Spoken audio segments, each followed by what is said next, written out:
पाकिस्तान, अफगानिस्तान और बांग्लादेश से आने वाले सिख को तुम नागरिकता दे दोगे, मुसलमान को नहीं दोगे। सिख इससे खुश नहीं है। इकट्ठा करने की जरूरत है। कश्मीर के मुसलमान से लेकर ईरान, इराक के मुसलमान तक, भारत के मुसलमान तक 2019 में समुची दुनिया में मुसलमान को सबसे ज्यादा तंग परेशान किया गया।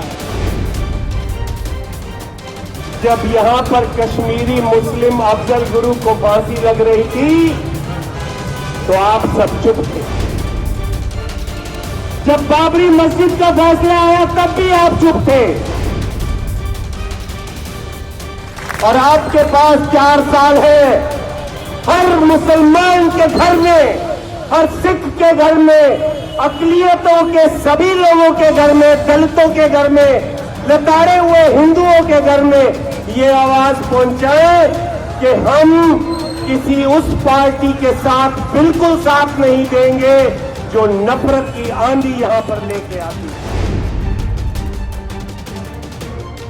अपने बच्चों को पढ़ाइए, अपने बच्चों को इतना ज्यादा पढ़ाइए और काबिल बनाइए कि आप इस मुल्क पर राज कर सके। आज जो हालात हैं वो चीख कर कह रहे हैं हिंद में गर है मुल्ला को सजदे की इजाजत, नादान ये समझता है कि इस्लाम है आजाद।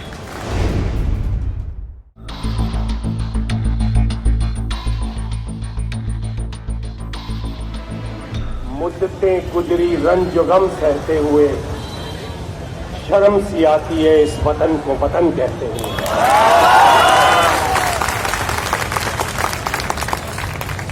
हम पंजाब से सबसे पहले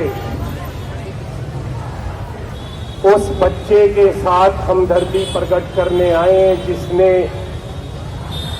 पुलिस की तशद्दुद में अपनी एक आंख गंवाई। हम उन बच्चियों के साथ हमदर्दी प्रकट करने आए हैं जिन पर पुलिस ने वहशियाना हमला किया। और आज जब बेपर्दा, बापर्दा मुसलमान बहनें और माएं सड़कों पर उतर आई हैं तो मुझे पूरा यकीन है कि जो 75 सालों में अकलियतों के साथ होता रहा है वो आगे नहीं होगा।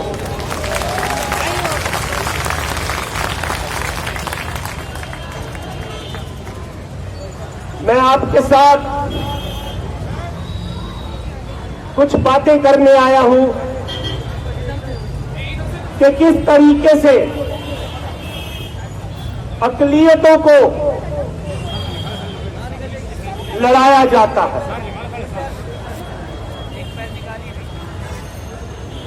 पाकिस्तान, अफगानिस्तान और बांग्लादेश से आने वाले सिख को तुम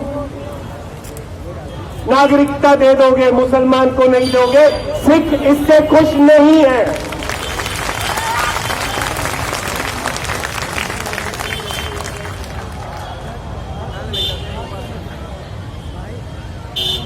श्रीलंका से आने वाले उन तमिलों को जिनको तुमने वहां पर अपनी फौज भेजकर बेघर किया है, उनको तुम नागरिकता नहीं दोगे, ये हमको मंजूर नहीं है।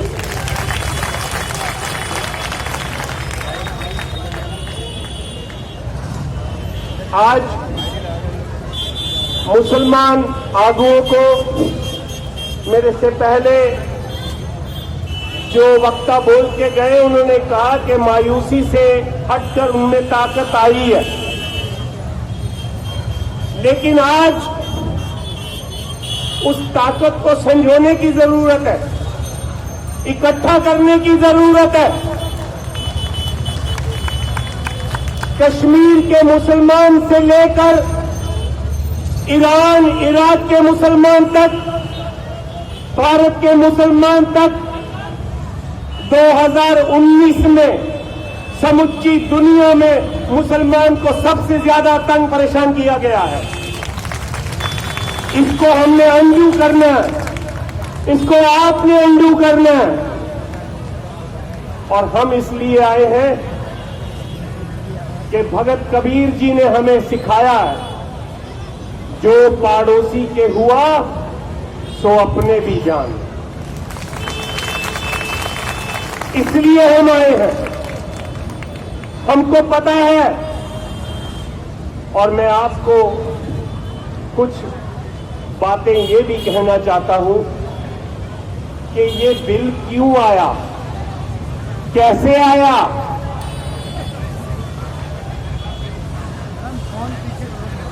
जब यहां पर कश्मीरी मुस्लिम अफजल गुरु को फांसी लग रही थी तो आप सब चुप थे,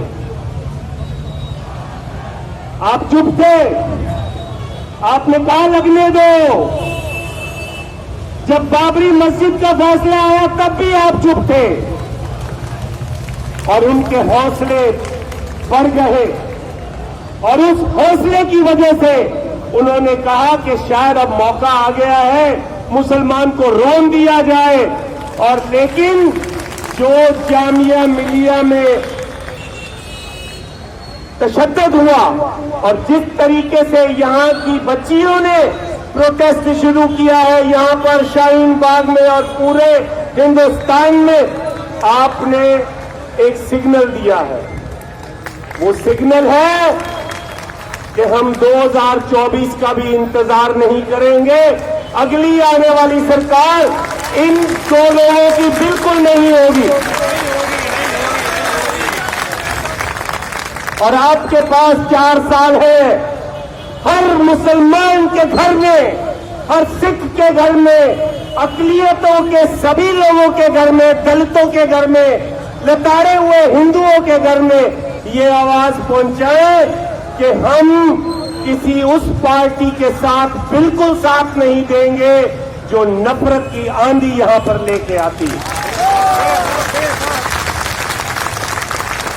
और इस गलतफहमी में भी न रहिएगा कि ये नफरत की आंधी केवल एक पार्टी की है। आप जैसे उन्होंने कहा है, आप अपने आप में से लीडर पैदा कीजिए, अपने बच्चों को पढ़ाइए, अपने बच्चों को इतना ज्यादा पढ़ाइए और काबिल बनाइए कि आप इस मुल्क पर राज कर सकें। और जब आप राज करने के सक्षम हो जाएंगे फिर ये अकलियतों को लड़ाई नहीं लड़ा सकेंगे, मुसलमानों को नहीं दबा सकेंगे। और हम सिर उठाकर आपके साथ ये कहेंगे, आज जो हालात हैं वो चीख चीख कर कह रहे हैं, हिंद में गर है मुल्ला को सजदे की इजाजत, नादा ये समझता है कि इस्लाम है आजाद। इस्लाम को आजाद करने के लिए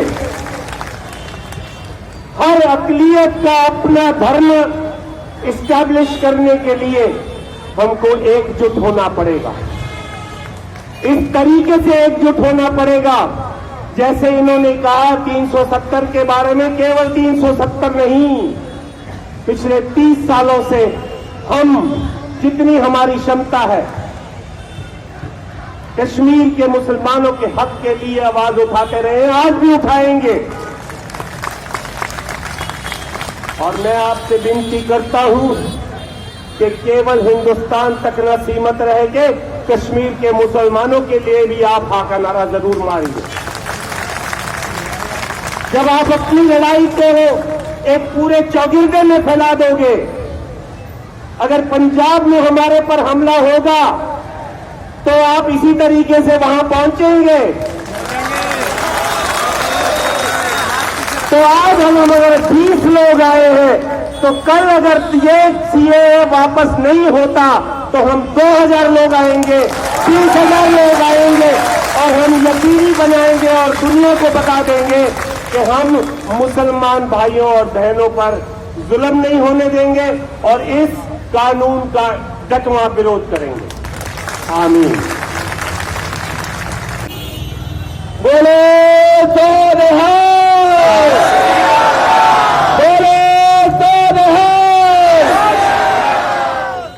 freedom of trade and even your right to life.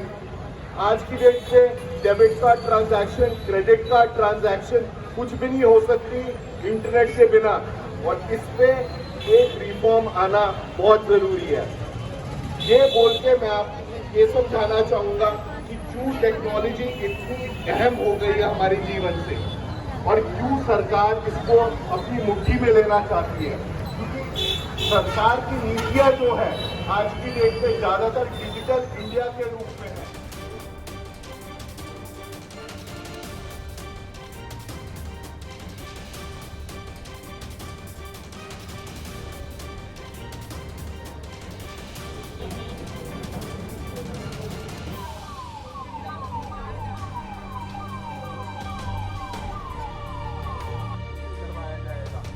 मैं आपसे यही गुजारिश करूंगा, आप डेटा प्रोटेक्शन कानून मालूम की कमिटी के सामने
काले कानून वापस लो, वापस लो, वापस लो। काले कानून वापस लो, वापस लो, वापस लो। तानाशाही नहीं चलेगी, नहीं चलेगी, नहीं चलेगी। तानाशाही नहीं चलेगी, नहीं चलेगी, नहीं चलेगी। काले कानून वापस लो, वापस लो, वापस लो। आरएसएस मुर्दाबाद, मुर्दाबाद, मुर्दाबाद।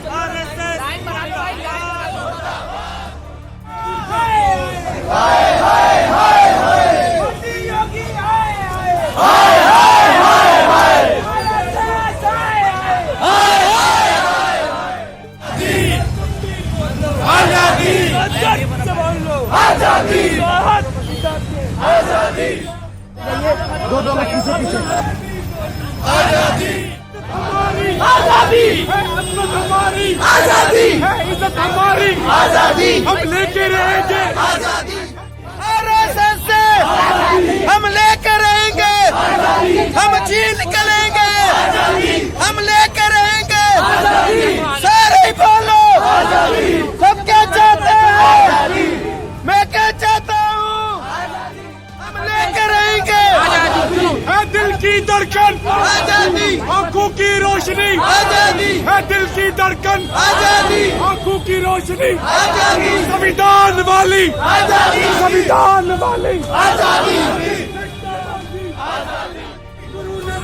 आजादी, आजादी, आजादी, आजादी, आजादी।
you